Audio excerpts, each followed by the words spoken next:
we gotta do this quick, man. Hi, I'm Mike Tyson. Watch me beat Peter McNeely on Comcast Cablevision.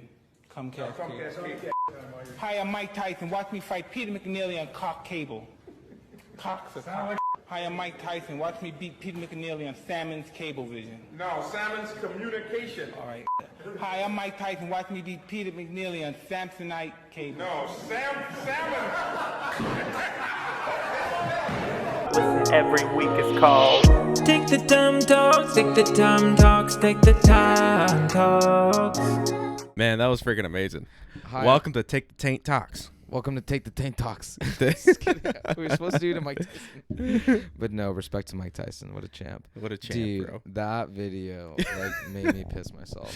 Bro, when you first sent me that video, I was literally like, I watched it several times because it just kept making me laugh harder every time I watched it. It's so beautiful. Such a gorgeous film. Such an It's incredible such a gorgeous short film. Literally. Cheers to Cheers. that. Cheers. Cheers to you guys.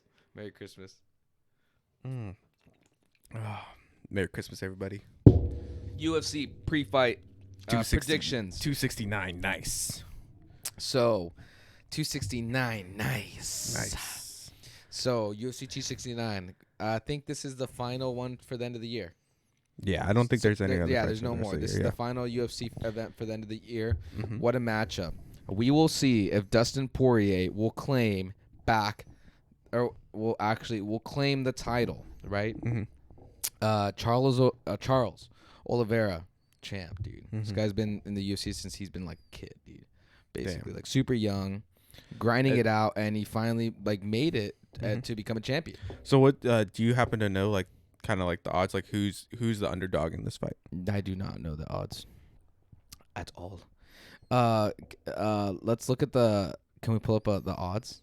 Actually, I have no idea how to pull up the odds. So. You just Google odds, and I can like look up UFC. I know. Actually, I know. the Once UFC they look might at the odds, show their odds. They'll show the odds. Will they? Yeah, really.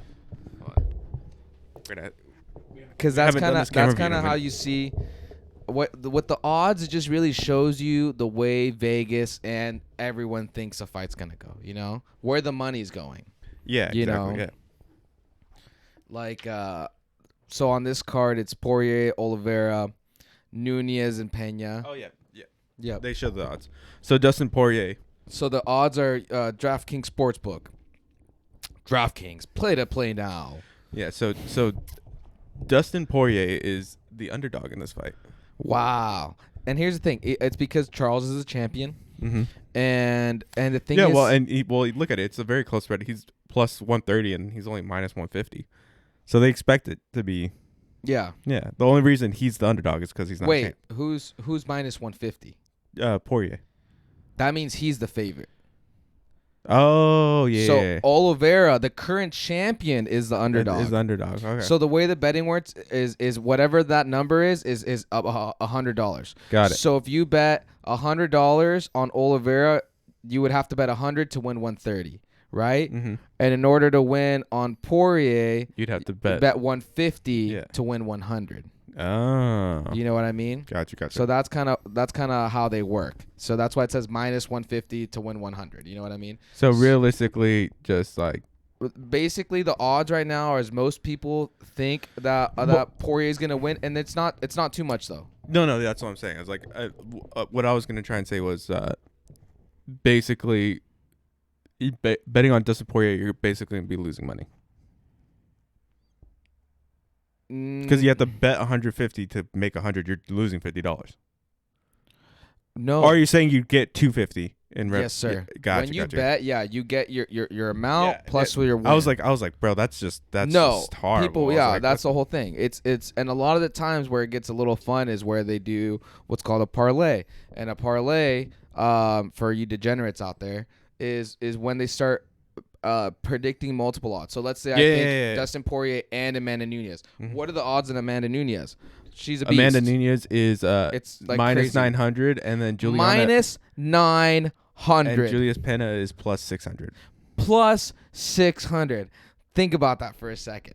Plus 600. So yeah, I mean, it's Amanda Nunez. This lady's holding 2 belts in her photo.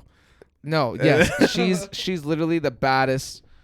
Like the baddest woman on the planet. Yeah, that's why. Like she she'll fuck us both up Yeah. with one hand, Easy. blindfolded. With one hand, putting on the strap on to fuck us after we're knocked out. Basically, No KY. No KY. Not even spit. Just raw. Yep. Rough. Anyways, so what from the main cards? So what kind of fights are we gonna be looking at? We're gonna be looking at a standing striking fight. Are we gonna see some ground game? About both of these. So I think if we're gonna start with the top two, I don't think that let's do that. My prediction, or just in general, let's say what most people think. Pena's is there were going to be dogfights for the most part, right? Pena, Amanda Nunes, and Juliana Pena. Juliana Pena really has nothing to lose, and Amanda Nunes is just gonna roll over, like just come through her opponent, right? Yeah. They've been kind of jabbing at each other a little bit. Yeah. But Amanda Nunes is there to do business, and she has not let us down since. So I don't see her letting us down. The only thing that's gonna be interesting is it comes down to like Uncle Chael. Shout out Uncle Chael. Like fight mass is always weird, right? Is what they say. So like they start kind of like, okay, Amanda Nunes a couple of like years ago fought this one lady who like she beat, but she kind of got ragdolled by her, a bit, right? And then but then Juliana Pena fought that lady and then fucked her up quick. You know what I mean? Where hey, different foes do differently, but that's kind of Juliana Pena's like what she's pushing towards is, hey, I've had no problem with people that you had a problem with in the past. And then Amanda Nunes is like, what are you talking about? I'm the champ. Like, come on. Like, are you serious? So for this, the thing is, Pena, with Pena, she's coming in there in the right head. She's coming in there to like do business, and she's got to go out there and perform. Yeah. So, but what I'm saying is it's going to be a fight. Like, Amanda Nunes is going to go there to freaking maul her down. Yeah. They're both going to stand up. Pena's going to try to do that for a bit, but Pena's going to actually resort to trying to take her to the ground and wrestle her and try to submit her or try to do something. But Nunes is super, is thick, heavy, and she knows her stuff. That's why she's a champ. Like, if you've seen some of her fights, she grabs people, mauls them down almost like kind of Khabib, busts them up, but she'll submit. Yeah. Whereas, like, Pena is almost like that, like wrestle and then gonna go in there and try to like wedge in the moment, almost how we saw like Brian Ortega do. Yeah, right? Like just slipping in that like one moment. Maybe they're in a flurry. Maybe she's standing up and she throws her down, but in that moment she can swing around and get her. That's because that's what the odds are telling us. I mean, it's minus 900. Yeah. People are putting heavy money on Pena. They put the same money on her that they would put on like when like Mayweather's fighting. You know what I mean? Yeah, because it's almost like a guaranteed win. Yeah. So with Nunes, I really think she's gonna go ahead and win. And then the only way Pena wins is really it's gonna come down to those moments and seeing how she put in the work and truly can she be the champ, because everything we've seen from Amanda Nunes is she's perfect. Yeah. Like where she's at, her divisions, all of them, like she's a 2-division champ. Like she does shit like people haven't done. You know what I mean? And that's where like for her it's like, okay, like Pena, you know what you have to go up against. So now it's Pena, are you going to be able to walk the walk and bring everything that you have to the table and create these like tough scenarios where maybe Nunes can slip. Yeah. And that's where a little props to Pena, she's doing it right by getting a little bit under Nunes' skin before. Where most people, in the past, they try to trash talk, but again, Nunes is kind of going there, but Pena's doing it like, oh, you got messed up there, so maybe bringing up some past stuff, and it's like, of course, she's evolved as a fighter and as a champion, so, and as has Pena, but nonetheless, if I was putting money on it, I'd be on Nunes 100%. Perfect. And then Pena bet is like your fun, okay.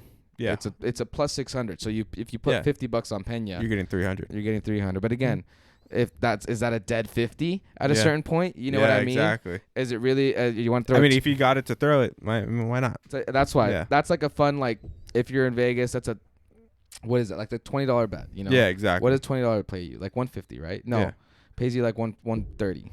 Yeah, roughly. $20 for 130 for an upset, but that's like you counting the upset. Like that's why like not supposed to happen. Yeah.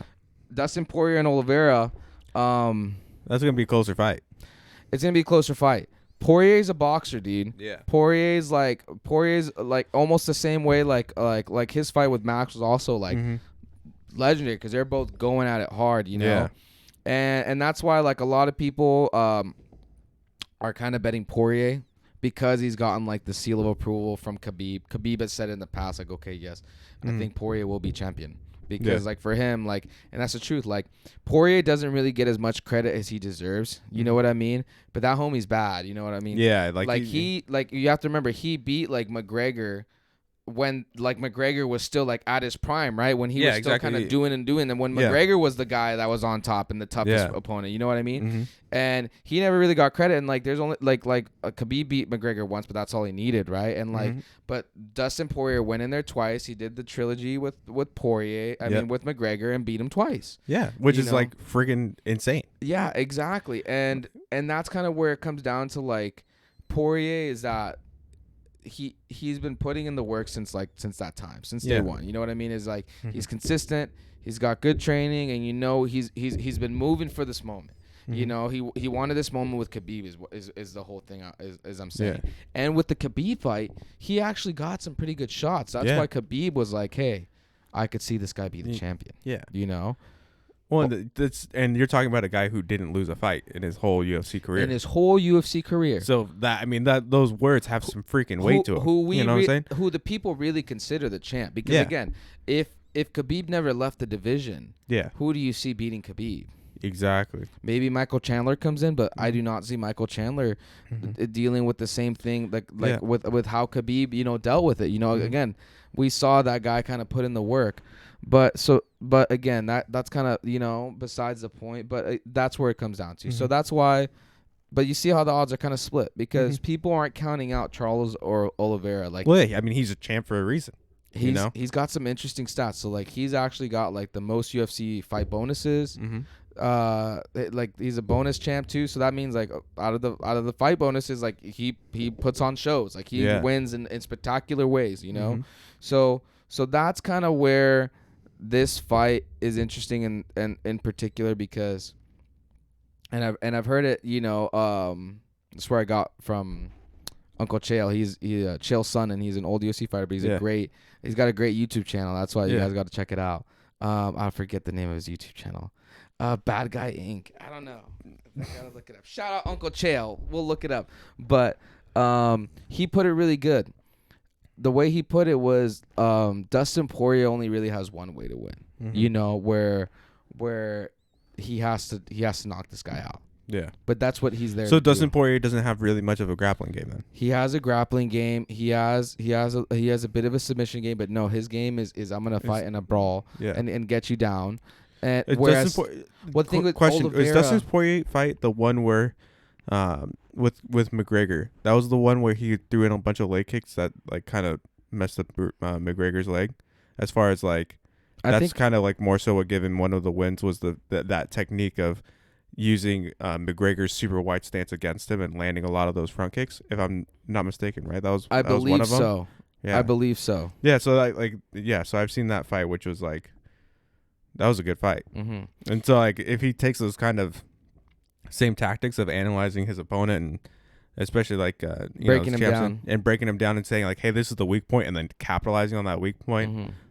Then I see him taking this fight easy. But this is where we have to get into Oliveira, and this is why he might not try to go to jiu-jitsu or try to go to a submission or try to go to the ground, is because Oliveira is that guy. Like if this was like if this was a UFC matchup, if you were trying to put a type, Dustin Poirier would be a boxer, and then he would be a jiu-jitsu guy. Yeah.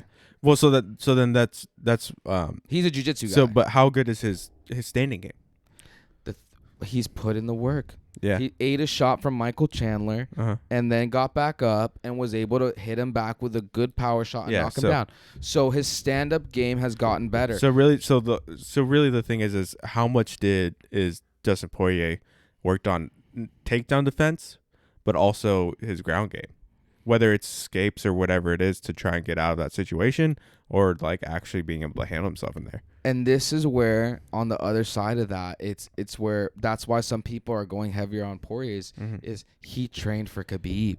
Yeah. He trained for the guy who's the god of grappling Yeah. and taking people down and mauling them. Yeah. Like that's what Khabib was known for, was Yeah. was dominating the fight. And he did that like every fight. So bro. that's where with Oliveira, that's not what Oliveira's game. It was like there's like this one jiu-jitsu guy where it's like he literally just would tap out every guy with the same move, and everybody knew what he was going for. Mm-hmm. But because he drilled the shit so much, no one could stop him. Mm-hmm. And that was Khabib's style of like he would go for the same kind of like plan every time because he drilled it so much. You weren't gonna stop this guy. And people trained Yeah. to fight that style. But he was and just could like not. Yeah, they couldn't do it because of his strength. So like that's where I was like, I'm actually looking forward. We should.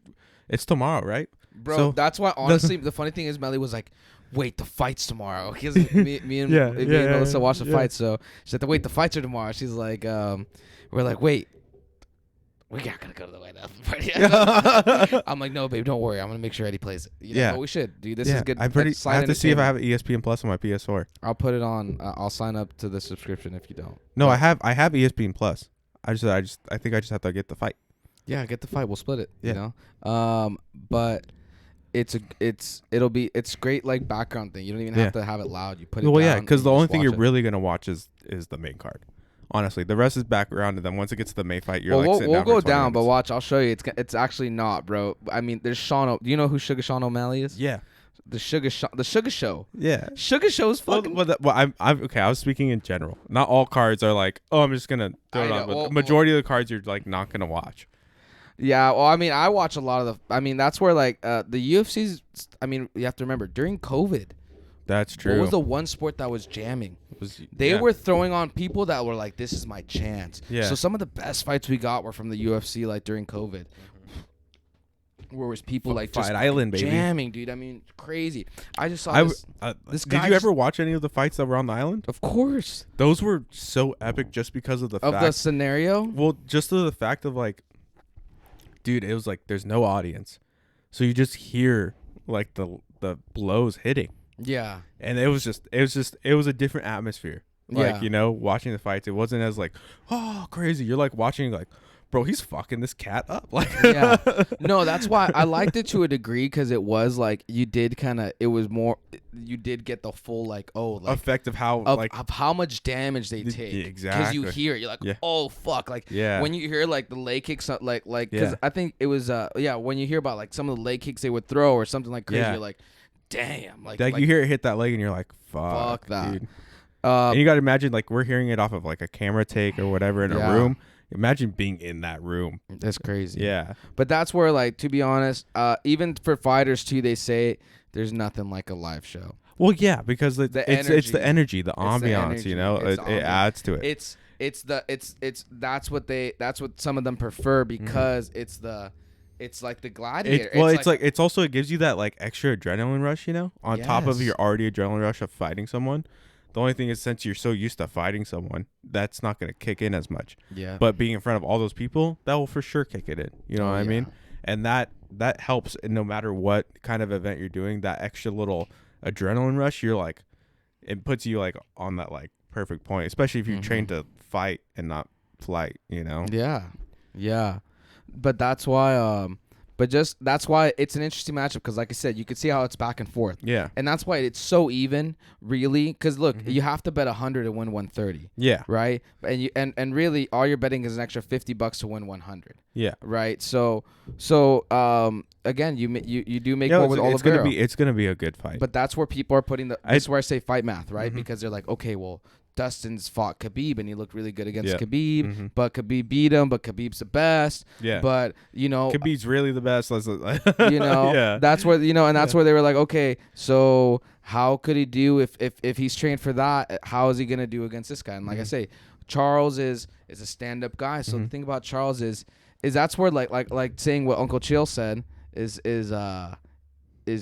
he's like, where Dustin Poirier has one way to win, Charles has like many. Yeah.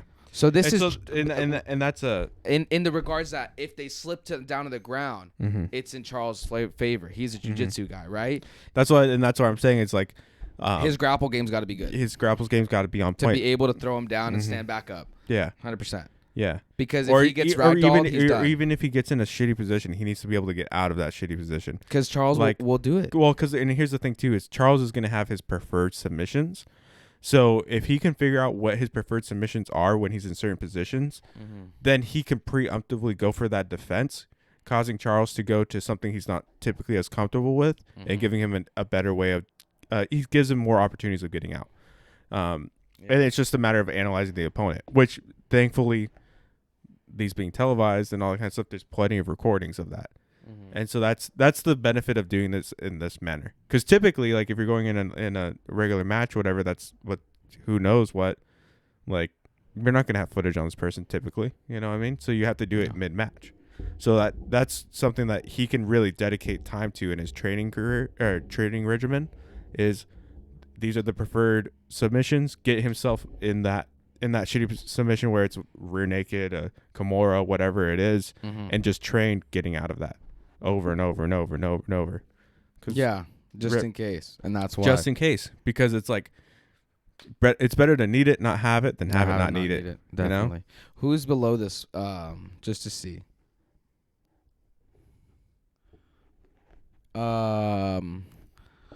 I don't know. Jared Goff versus Neil. Bro, you need glasses. Yeah, no, definitely. And there's Cody Garbrandt, and I know he's fighting that guy. So Cody's gonna try to come back and do something, and then there's Sean. So yeah, they basically they've stacked them up. It's an interesting lineup, you know. The top two are the ones that we're most into. If I was gonna bet this, I would go from the ground up. Going for the Sugar Show, Sean O'Malley. Going up from there, you know, I'd probably take Garbrandt, you know, just because he's hungry. And what are the and just a quick question: what were the odds on Sean O'Malley? Sorry. He's probably a favorite. Yeah, he's minus 310. And what's the other guy? Plus 245. Plus 245. Yeah. So Sean is the favorite. The other guy's the underdog. What about Cody? For Cody and Kai, it's Cody's minus 140, Kai's plus 120. Yeah, see, because Cody's he's been on a slightly bad streak. You know what I mean? So this is him trying back. Does it tell you the weight? It tells us they're gonna be flyweight bout. Flyweight bout. Flyweight. That's like 125. Yeah. So that's the thing about Cody. He went down to 125. So this is why it might be better. The thing with going down, man, is like those guys are massive on those matches. What do you mean? Guys who go down? Yeah. Oh yeah. So that's why he's a bigger guy because he's used to being like the 135 one, you know, 145. Yeah. So this is where like him going down to 125 and mixing things up. This could be good. That's why this is why I would give him a chance, and I would bet Cody, and that's why he's a slight favorite. Yeah, he's a slight favorite. But he's an underdog because of his prior losing streak. Yeah. You know what I mean? And now him saying, I'm switching up the division, I'm going down, maybe that'll be better for him. Yeah. You know, maybe. Well, and that's the thing. It's because, you know, when going down, you're going in there with the factor of like, hey, I'm going to be, when you're lighter, you're going to move faster. You're going to be more nimble, agile. And especially if he does it as a long-term factor where it's not like he has to cut a ton, he's going to be more at a peak health for his performance. You know what I mean? Like where it's like he's at 135, but you know he could get down to 125. Then he's fighting with extra weight that he doesn't need to be fighting with. But these guys are already so lean; it's kind of hard to get there. Yeah. So it's just a matter of like, I don't even know. We have to find out what his walking around weight is. Yeah, it's probably because fighting weight is a different story, man. Yeah, fighting weight, it's like no, they're cutting. They're like cutting 20. Right now. It's like 20. And 30 they weigh pounds. him the night before too. It's like they've rehydrated. But yeah, that's he for sure is cutting. Whereas to that guy's below. Yeah. Even the guy that's 125, he probably walks around 140. Yeah, 135. Exactly. Yeah, he just doesn't want to fight 135. You know what I mean? Like, you know, he's like 125 is my class. Most of these guys probably walk around 150, 160. You know? Exactly. They're just stupid lean on fight week, especially like you're saying the light guys because you can only maintain that for so long too. Yeah, like as far as it being that lean, it's ridiculous. Yeah, like you're struggling. And now, what about above them? What are the? Because I need to do more research. It's Joff Neal and Santiago. No, but the odds. Ponzinibbio. Oh, it's Joff Neal's plus 110 and Santiago's minus 130. Plus 110, minus 130. So this looks like it's like It's pretty even. majority of the fights are pretty even. There's just really the two bouts of the Sugar Show and Amanda Nunes are the two that are like huge splits. So if I was betting money on this, and let's see, this is great to recap. I would go, and then we'll go. What would you like? But top row. I'm going Poirier. Yeah, I'm going Poirier too.